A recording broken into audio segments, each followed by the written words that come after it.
Hello, everyone. Hello, hello, hello. Welcome in. And I am very happy today to be talking with Louise Edington. As you can see, Wisdom Weaver, and she has Cosmic Owl Astrology and also, and I want to plug this too, Political Astrology 2025, which Mm. is such a gift to astrologers out there because they take a look at the week before and what's going in current events and current people's astrology charts. So it is a gift for us astrologers out there. And the reason I'm talking to Louise today is she recently, or is in the process of publishing the book. I believe it's in August, the 11th or 12th that it comes out. Oh, it's the 12th. On the 12th, which On I the think Venus-Jupiter conjunction. I was going to say, isn't that a very prestigious day for some reason? And one of the, I am going to just give people a little bit of history because I went and figured it out, Louise, and we've known each other for like 3 years I now. know. You should say who you are as well, though, because people are Oh, watching. I'm sorry. I'm sorry. My name is Dawn. I'm Astrology and Tarot Alchemy and the Spiritual View. I'm with them as well. And the reason I'm very excited is having known her this long, and she is actually the reason that I use the astrology of goddesses. And I'm trying so hard not to use the word asteroid in anything because I know you'll call me on it. But the astrology of all of these beautiful goddesses and the nuances and gifts it brings into the charts and the readings. I never ever do readings without them, and she is the reason why, because she introduced me to them, and they're a big part of actually who I am as an astrologer. So I want to say this is not her first book. She has done the Complete Guide to Astrology and the Complete Guide to Tarot and Astrology. And which one of those was? I know there's one more. Modern Astrology. Modern Astrology was first, then the Complete Guide to Astrology, then the Complete Guide to Tarot and Astrology. And I was paid to write those three. This one's self-published. So. Well, and wasn't one of those at the top of the publishing list for that particular? Which one was that? The Complete Guide to Astrology has been a #1 bestseller several times. And well, and I do want to say, when I looked at, I actually went and downloaded onto my Kindle because they're having a sale with that particular one before your other one comes out. It's at $2.99 for people that have Kindles, because I always believe it's always helpful to have, whenever I'm going somewhere, to have that as a resource. And for $2.99, who can so you have something to read of hers before this other book comes out. And I think we will also be putting, for people who would like signed copies, which I am getting, of her book, which is Ceres in Astrology, Nourishment, Power, and the Rebirth of the Feminine. So yay, thank you. Thank you for holding that up. So I am so excited. I actually have already read the book. There's a number of us who were privileged to do that. And I think the first thing I said to you after I contacted you back was like, when are you going to have the class using this information? I have used Ceres before in interpretations and used her in a class when I was working with other goddesses. But this just adds so much more information into the interpretation of her, some of the history of her. So let's start talking about that a little bit. I think, Lou, I want to start with how you came up with the idea that you wanted to write this book. Oh, I've been writing it for quite a long time. I actually cannot remember when I started. I did a couple of presentations for astrology organizations about 5 years ago. And the book started to develop from that. But it clearly wasn't ready at the time, because I'm a great believer in really tuning into the essence of a planetary body and getting to know it really well. That's how I work, and even in my beginners astrology course that's just on a download, I suggest ways people can do that. And so I just feel I needed to experience and work with and understand Ceres at a deeper level before I could actually convey the essence of her. So probably about 5 years it's been in the writing. And now we have all of these astrological significators. I know that you had talked about when Pluto and Venus and Ceres all met in 2024 at 0 degrees of Aquarius. So such a brand new age for everyone to be looking at that. And one of the things I will say about the book, and I hope people really realize the joy of this, is that it talks about her in the houses. It talks about her in the signs because she Mhm. takes, what is it, 5 3/4 years to go around in orbit? It's a bit less than that. She's just inside the asteroid belt, so it's all the asteroids take about 4.5 years ish. So it depends how far out they are. So yeah, I can't remember the Oh, exact orbit. I put it in the book. so I want you to go into the Pluto and Ceres dwarf planet asteroid thing. Can you give this a little bit Mm. more information? I know it's in the book, but I find it very important to realize Well, that. she was discovered January 1st, 1801, and she was the first planetary body after Uranus to be discovered. Until Uranus was discovered in 1781, the extent of this culture, at least, astrological universe was Saturn. That was the boundary of what we knew. And then, of course, telescopes were invented and so on. And 1781, Uranus was discovered, and he is like the pattern breaker, right? But then she was the next one to be discovered, and she was called a planet initially. But then the astronomers discovered all these other beings in the asteroid belt, and they created a new designation, asteroid. And so Ceres went from planet down to asteroid for many, many years. And most people um, got to know Ceres first through Demetra George's amazing book Asteroid Goddesses, and it's still an amazing book. Just say planet series. But anyway, but but then in 2006, after we after the discovery of Neptune, Pluto, all these other things, Eris was discovered, and she is a bit of a table turner. And so Eris is a dwarf planet too, or named as such now. The 2006 was when that classification was invented by the astronomers, and that's when Pluto was called. I hate saying demoted because he's still Pluto is Pluto still, right? Yeah. So Pluto was renamed, let's say, or reclassified as a dwarf planet, and Ceres was reclassified as a dwarf planet. And now we've got this whole category of dwarf planets.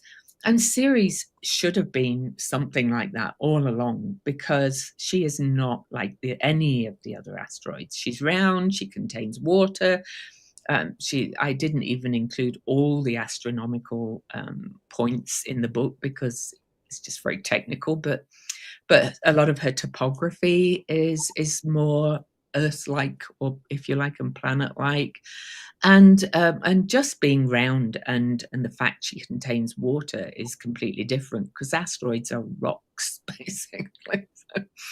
And she also does fit. There was, I know I'm going to mess up the name, but the Bode's Law, just call it Bode's Law. And there was a guy called Bode who created this calculation for where all the planets were, how far apart they were. And Ceres fits it. But Bode's Law was cast aside because everybody said there was no planet in this spot where Ceres is. And, well, there is. So anyway, there's all the technicals for you. So, and she is just inside the asteroid belt. So I maintain that she's actually a personal planet. So the personal planets are all inside, and it's transpersonal once you go outside the asteroid belt and beyond.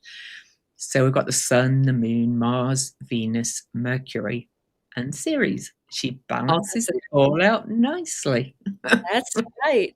And I kind of laughed when I was reading some of the history of it. So I'm thinking, because I think for about 20 years she was called a planet.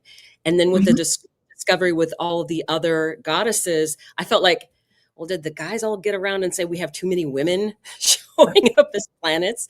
Wouldn't Well, it's surprise me. isn't it kind of typical that they would, demote her to I know. And oh, just an asteroid. Yeah. well, and long before Pluto was discovered, I'm like, by the way, Pluto was not discovered when she was discovered. So, and that's just an interesting fact in the whole Mhm, thing. And a friend of mine had noted that because of the whole story of Ceres and Pluto and Persephone, or mhm, or so Ceres, Demeter, right?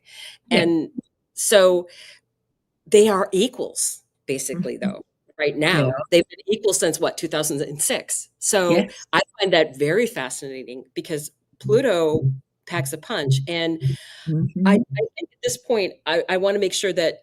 So we've talked about the some of the technicalities of what she, her discovery and things like that. But the mm, the the juice to what she is for me is this nurturing. And in your book, you point out it's how you nurture, how you were nurtured, mhm, and the other aspects of her, of that very earth based tone that it brings in. mhm, So if you could bring that in a little bit more, because I found that I mm. used that as when I was interpreting her in other people's charts. So Yeah. I mean, she's generally referred to as the Great Mother, and she is, a lot of the myth of the story, of course, if you look at it as a person-based myth, which we tend to do because that's what we humans do, is, she was the mother, Persephone was the daughter who was kidnapped and taken into the underworld, because she's Demeter in the Greek things. But if you also look at it, in terms of the larger picture about how we nurture and are nurtured and what feeds us, she's also goddess of the grain and the harvest. When she was grieving, she actually caused, in the myth, she was said to have caused a famine on the earth. But it's also parts of us. I think we take these myths too literally, right? So, there's all kinds of imagery comes through. Well, all of this pairing really. There's the maiden mother crone kind of aspect. Venus, I see as Persephone. Mother, mhm. Ceres, crone, Pluto. Why are we saying Pluto is a male the whole time when Pluto is very much about deep transformative processes, which are very yin in nature? We get too tied up with that's male, that's a he, that's a she. Anyway, rant.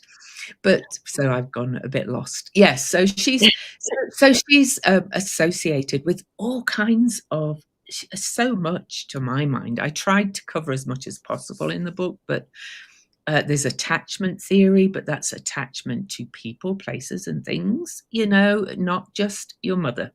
And Mhm. it's also what feeds you in every way, mind, body, and spirit, to put it a different way from nurturing. So, she is just one powerful planetary being. And even I'm calling her a she, but she's but she is to my mind, she's also very much about climate change. And she was discovered 1801, right in the middle of the Industrial Revolution. And I'm not suggesting we go back to having no machinery at all by any means, but we can see that, what the Industrial Revolution has sped up the raping of the earth and what we do to the earth. And it's caused, over farming, which leaves earth barren and all kinds of things like that. Their series themes too. So she's come back into prominence, I think, since 2006 to alert us to this, you could say. Well, and especially during the time that we have AI becoming so prominent. So we're going through another kind of industrial revolution Mhm, where a lot of things are going to be changing, and hopefully for the better. yeah. And I do want to say something about the interpretation, because I think as people get to know her more, that the interpretation of her, just like we interpret with the other planets, Mm, they have their negative and positive sides. mhm, And I will give you two examples. They were both intimate examples for me. I have Ceres in the house of Cancer with you and I have similar placements, but I have Mm, it with my son is in Cancer and Vesta's in Cancer. mm, Ceres is kind of in the middle, and what's the other one? I have Mercury there, and there's another Vesta, Mercury, mhm, and anyway, that's enough. That's enough there. mhm, So as a mother, helicopter mom, admitted, mhm. Cancer helicopter mom right here. And one of the interesting things is my youngest son has Ceres in the 10th house conjunct to the same degree Saturn. Ooh, So he had a very controlling mom. I know. I had to call him up and say, I'm sorry. I did. I actually apologized, and I'm like, "Can I use your chart as an example because it's a really good one?" And what I want to say with that interpretation is, as especially for the first few years of his life, because that was the initial series, and then Mm, as she kept rotating through with time, that changed, and now I'm very, very supportive of his career. And he's like I mean, he's mm, exactly controlling mom. Everybody knew it. 10th house. Hello, and but also right now, it's just like with his career, I'm super supportive of his career. It's like he's an mhm. adult, hands off, right? But Yeah. that worked out so perfectly in the interpretation of both Mhm, my chart and his chart that I found it very astounding and eye-opening for me that there's, once you learn a little bit more about the archetype and, people can call her maybe that she was an overbearing mom, that she didn't let Persephone have any breath or room or whatever. That's one of the things that can be interpreted as mhm. versus a mom that will go through hell to save her child. Yeah. Yeah, yeah. All these layers, so many layers. That is a brilliant example, by the way. So, yeah, you should. But yeah, it does change as you grow as well. And I think it can also apply to both parents, though, the nurturing principle of the family. So having that series conjunct Saturn could indicate quite a distant father figure too. My series is conjunct Saturn, and my father worked away a lot and was, with child rearing was my mum's job, So I mean, very much of its time, I guess, as well. But Yeah. Yeah, and being the 10th house, yeah, that makes total sense because Saturn can represent that father Mhm, energy, which is mhm, why astrology always so fascinating with mhm, things. But I really recommend this book because I feel mhm, that you've opened up that door to mhm, her as a as a personal planet. mhm, And being that the boundary is that Saturn energy, I mhm. think that we can go more and more into that when I realized that, where she was placed in my chart and how seriously I take being a mom, Mhm. right? It's Yeah. my second house, right? So it's like super important to me. Mhm. Oh, Vesta and Juno, that's the other one I was thinking of. So I have like it's a crowded house with the Yes. ladies, right? But really you look at these different things and then you see how it talks to the other personal planets as well. I mean, that's super. I mean, if you have a Venus square to Ceres, what would you think? Oh, okay, well, we have some mother daughter issues, maybe something like that. Probably. Yeah. Yeah, At some point anyway. But, right. it can be, a challenge, and, I think you could actually just take those, placements, Sun, Moon, Venus, Mars, Mercury, and Ceres, and just do a personal planet reading for a client, and really kind of that's the kind of main personal parts of ourself, and see how Mhm. they all talk to each other. Take out some of the extras for a while. Yeah, I mean, Dawn, you and I love our extras anyway, but there's many ways you could work with her. But if you're doing personal, what I would call soul or psychological astrology, if you're working with a client on that level, then yes, she's very much about how you were nurtured, how you want to be nurtured, and how you then nurture. Because interestingly, I kind of went to the opposite point. I tell the story in the book that I was born with Saturn at 2 Capricorn, sandwiched between Saturn in Capricorn and my very late degree Sagittarius rising, and I was the second mother because my mum was so young when she gave birth. I was given this responsibility from a very early age to babysit for my brothers while mum and dad went out and things. I went completely to Cancer, to be honest, with my kids, because I was like, I'm not doing that. But I was an Well, older mum as well, which is also very Capricorny. So, yeah. well, and it's interesting if you go to your children's charts and look up where Ceres is in their charts. Because when I found out, it was, I was like, when you see that it's exactly conjunct Saturn, I was like, oh my goodness. Okay. Okay. But Mhm. he just laughed when I told him about it and was explaining it, and I'm like, and I'm apologizing for any passive aggressive behaviors I've demonstrated to you. So he thought it was very, very funny. But yeah, I own it. I'm a Cancer mom. I mean, what else can you say with all that loaded up into Cancer? Yeah. So but I really feel it's important because so many people now are, and I think this will tie into series interpretation. They're Mm, breaking those ancestral traumas, and because the parents are so much a part of that trauma issues, I think that we can interpret her in that chart in very interesting ways to help our mm. clients. I I think believe. so. Yeah, and about breaking some of the ingrained patterns Hmm. that we get attached to speak of attachment theory, which is all, very much to do with Ceres. So we're not just attached to people, as I said earlier, we get attached to these patterns subconsciously or just because it works or we think it works. And then I think her discovery being right after Uranus um, is a big flag that she is here to kind of break a lot of these patterns if we start using her in the charts. So, mhm, And I think she has kind of led the way for some of these other outer mhm, goddesses to come through. Um, mhm. and I think she's assisting. I think her and Hecate, and to bring in some of Oh, the others, are assisting, like Senna and mhm. um, Haumea as well. And they're all holding space for each other because that's one of the things I find fascinating in the astrology right now is that I tell you these goddesses are, helping each other out, and I feel like they're all like pushing Ceres forward as this is an Mhm, important thing to really look at, as well as we're going to see feminine energy because Pluto is going, they're equals now, so they're going. mhm. Pluto is going through Aquarius. Yeah. Set You have Ceres is right now. Is she She's in there. Scorpio? She's in Aries. She's Aries right actually now. she's actually going to be square the lovely Venus Jupiter conjunction on publication day. Wow. So what degree do you know the degrees she'll be on that day, or is there the exact degree? Is 16, that like 16. 14? 16? The Oh yeah.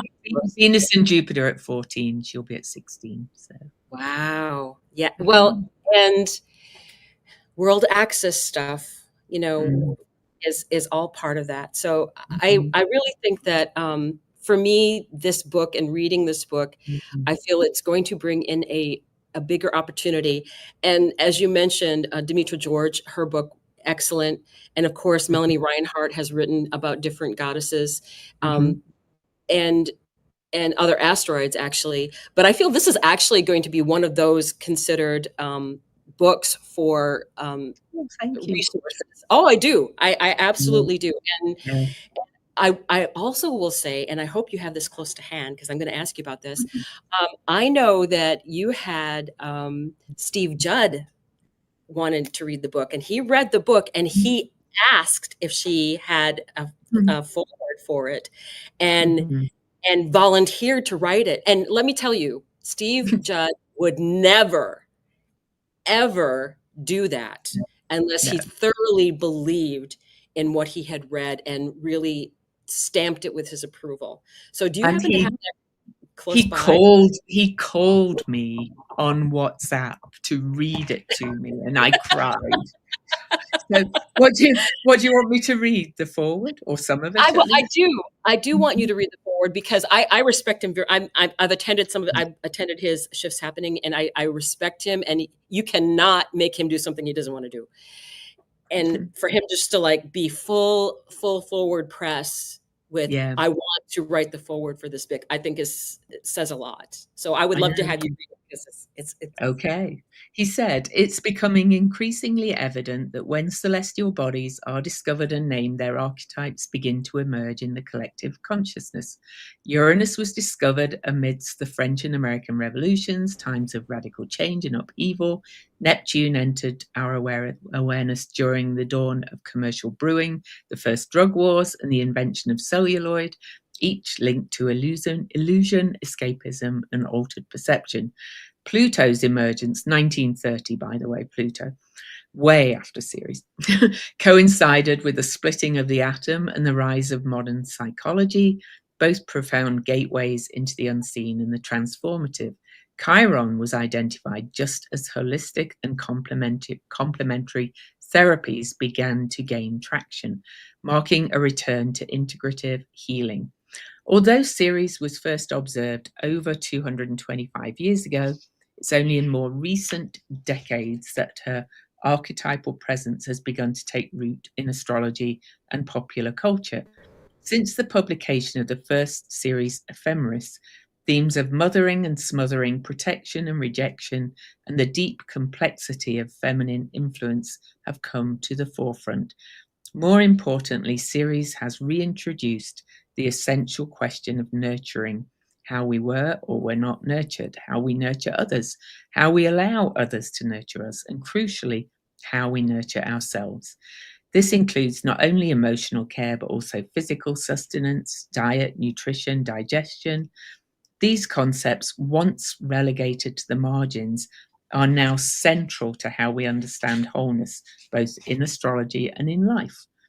He says, I have incorporated Ceres into natal chart work for over 20 years and have often felt like a lone voice, but increasingly others have begun to speak out, challenging inherited notions of family, gender roles, and emotional responsibility.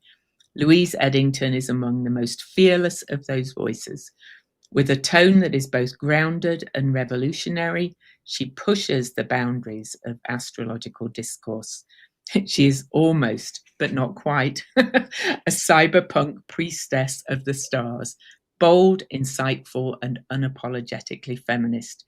If her work unsettles the old patriarchs of astrology, so be it. We need unsettling. In this era of rapid evolution and awakening, astrology is regaining its rightful place in the cultural conversation, and Louise Edington stands at the vanguard of this transformation. Ceres in astrology will come to be recognized as both a definitive guide and a deeply personal meditation on the archetype of nurturing. It is timely, powerful, and much needed contribution to modern astrology. Louise, you rock. Can you imagine having that read to you? Oh my, by him. Yeah, I'm so excited for this. Again, I'm so excited for this book to come out. Now, have they got it so that you can pre-order it on Amazon? Is there a link for that? The hardcover and the Kindle are available for pre-order on Amazon now. The paperback will be very shortly. Sacredthreadsimprint.com is my self-publishing website. Signed copies can be ordered from there. I just put 40 in the mail. I've got stacks more. I've got so many. Well, and I think, isn't there a separate, so can we put that, hopefully we can put that link down below too, where they can get a signed copy? Because I'm getting the Yeah, signed copy. I'm getting yeah, the signed copy. But yeah. one of the things, as I think about her being in the same sign as Chiron, and Mhm. coming up to that, Chiron, I believe in just a couple days goes retrograde, I believe. Yeah. It goes retrograde on the 30th. Yeah, we're doing this on the 28th. Yeah. Right, Mhm. right. So I feel like what we have coming is she's going to be headed for Taurus, where she's extremely strong. And I think that she's going to be helping with the whole food issues and the food quality. Mhm. I feel that's what's coming when you look at her with the Mhm. collective energies, because we also look at what we call the personal planets in the collective energy. And for Mhm. me, she is really coming in and going, okay, now we're going to really look at these food issues and take care of proper food and being Mhm. grown properly and taking care of the earth so we get our nutrients back into the earth as we should. Mhm. Um, I can Can see I that tell coming. you? Can I tell you one astounding thing I just noticed? Couldn't include everything in the book, right? Right. Ceres will be in Taurus, you're right. But Ceres, as I state in the book, was discovered at 23 degrees, 23 minutes of Taurus.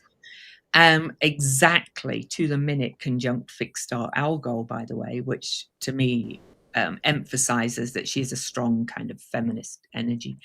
But next year, she and Chiron first meet exactly at 23:56 Aries. So there's that 23 again.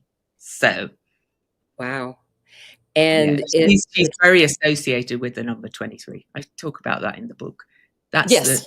It's the most human number because we have 10 fingers, 10 toes, 2 ears and a nose, 23. 23 pairs of chromosomes. Takes 23 seconds for blood to go around the body, 23 days in the biorhythm cycle. I could go on. Yeah. Anyway, Right. sorry, didn't mean to interrupt. No. Because I really think that's part of bringing her forward. Mhm. I feel with her also when she's going to meet Algol again. Mm. And how long does it take her to go? How I'm not exactly sure. How long does it usually take her to go through a sign? Because it's got to be a couple months. Well, she goes retrograde for ages. So you divide 4.5-ish, but she's going to be in Aries for absolutely ages because she's going to go retrograde. So she's going to be, I'm just going to see when she goes into Taurus. She won't go into Taurus till March the 15th next year, 2026.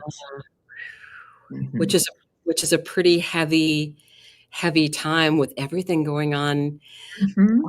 It's and her go isn't that what you consider her one of her co-ruler that she's kind of like a co-ruler of Taurus? Very Yeah, much yeah. that I mean, you know me, I don't love the word rulership, but I think she's probably most associated with Taurus by a shade, but Virgo as well. She's very Virgo, and that really the Virgo aspect of her really fits with Mercury because those two were paired up in the Roman pantheon of gods and goddesses, the Dei Consentis, Mercury and Ceres. And Mercury is the closest planet to the sun, and Ceres, before the asteroid belt, is the furthest planet from the sun.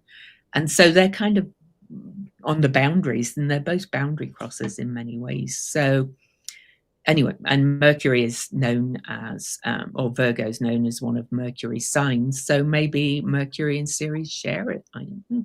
And Venus and Ceres maybe share Taurus. well, and I feel like there's a lot of the goddesses that that are going to be very much moving. I mean, we could talk about hundreds of different subjects regarding astrology. Oh, One of the things I had noted, and we had discussed in your class, I belong to her nest community. And one mhm, of the things we had talked about in there was Sedna. And mm, Sedna is as close as it gets and she comes the closest when she is in Cancer. Hello, mhm. the deep Inuit goddess of the ocean. Yeah. So I'm like, yeah, you can't make this up. You cannot make this kind of energy up. And I feel that with Ceres coming more and more forward and being more recognized as a planet, Mm, and really she has been officially recognized as a planet. So I keep having mhm. to say that myself. It's like I can't keep saying asteroid goddesses. I have to say goddesses, stop the asteroid part and just go with the goddesses because I feel we are Mhm. going to be able to know more about her interpretation as we utilize her more, just like they didn't know how to use Uranus at first or Yeah, how to use yeah. Pluto at first. But isn't it kind of funny how Pluto and, well, all of those, the more the ones named after male gods, shall we say, have become accepted by astrologers. You know, even some of the most traditional astrologers use Uranus, Neptune, and Pluto, but they're resistant to using some of these other ones. And I know you can't use all of the newly discovered bodies in a natal chart, but Right. when you're looking at the bigger picture of where we're going as humanity, I think you can. I think you can bring in a lot more. Well, Mhm. and one of the things I find interesting, Chiron has been very accepted. Of course, he's a Mm. male centaur. His But wife. Chariclo sits there very Ah, quietly, yeah, patient and waiting. here I am doing Mhm. nothing, twiddling my thumbs. No, because one of the things I want to point out too is I never ever read a chart without having um, additional Me neither. goddesses in it, Me and neither. and I don't always talk about everyone. You no, can't. I no, talk about them as they speak to me, or if they're being transited, or, if they're having, like, the Cariclo return is at 63, which is Chiron's wife. Yeah. right, So and and to me, there's certain ones that I always include, right? There's mm, Juno mm, and Vesta, and of course Ceres, and I always include now Hecate me too. always, and Chariclo always, because Mhm. they even if they when I look at someone's chart, I look at what how that because they're not all going to be prominents, but some of them speak very, very loudly. And Sirius Mm, in mine is like in that second house. It's important. yeah. So when you look at sometimes you'll see when it's transiting or it's maybe going over one of your other personal planets, and there's a discussion there, like maybe when Ceres and Mercury meet in Cancer, maybe you have a good conversation with your mother, right? Yeah. It could be when you start to really broaden your mind and broaden your horizons, you can bring in all different kinds of interpretations, and you will find when you start asking the Mm. client these kind of things, have you had a recent, if especially if I don't usually bring it up unless I see there's a prominent thing going on with Yeah, it. me neither, me neither. Well, you just can't, so, and it depends on what their questions are as well, I think, with Right. the yeah. Right. But, even for astrologers, because this book is definitely, I think it's an easy read, Mhm. personally. I Mhm. think it's aimed not just at astrologers like a textbook, it's aimed at people getting to understand the essence of her. But anyway, where was I going? Oh, yeah. Um, so if you're an astrologer, I think you will find that you will often discover how to use some of these extras, so to speak, when they're activated in your chart. That's always happened to me anyway. I started using Juno when something was transiting over, and I discovered she was exactly conjunct my Mercury, and things like that. Yeah. Mhm. And and I know that I initially had um, met you when you were doing the Venus retrograde class, which was like Mm. in July of 2022 that you started that class. And that's when I first met you. And then it's kind of funny because it ties into that story of series because that's Oh, it that whole does.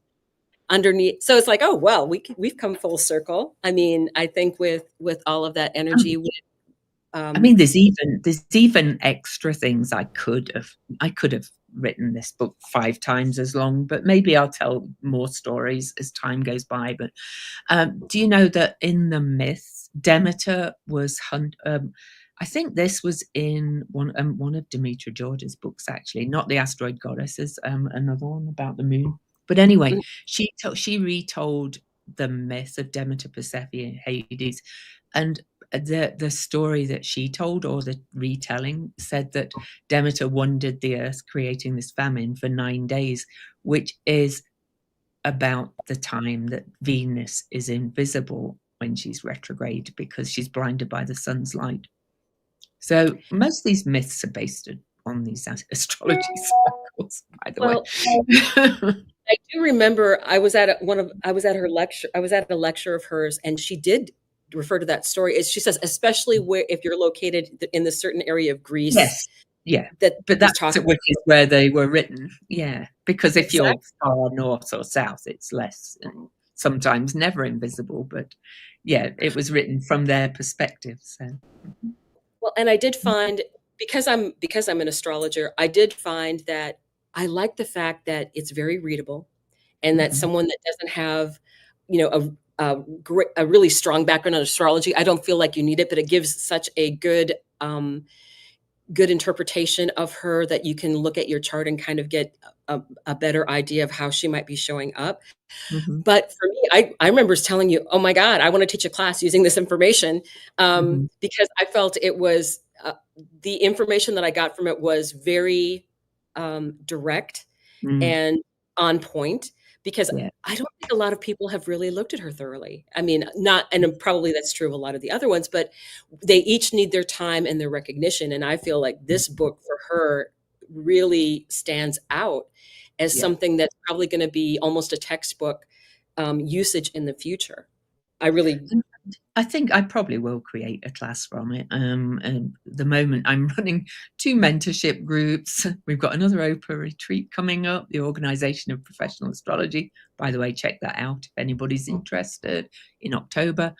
I'm running a peer group, and it's just sometimes you just can't do it all. But I always think these things happen in right timing for me. But I think I'm definitely going to create a class, and it might become a workshop as well that I could teach for in different places or something too. So, and mhm. hopefully be presenting at different conferences if I can talk you into that, Mhm. being a presenter.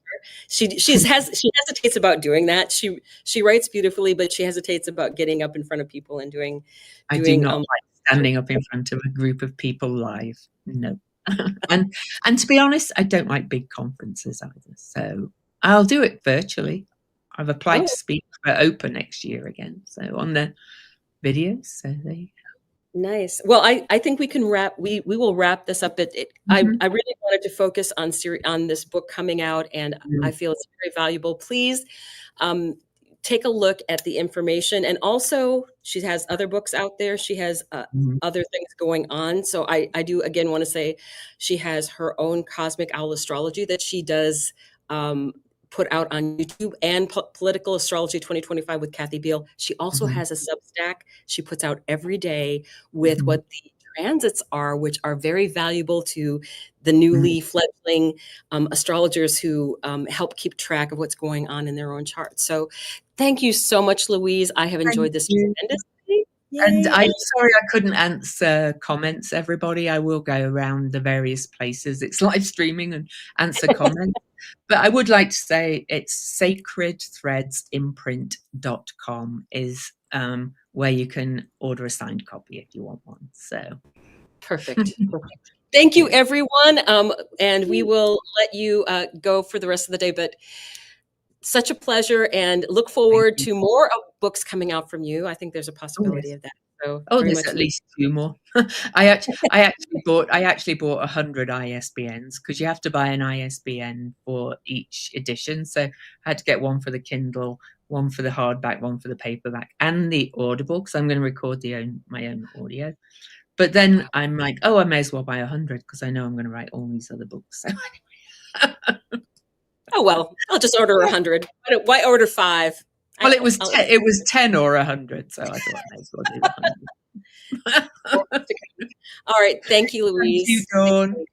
Bye, everybody. Thanks for watching.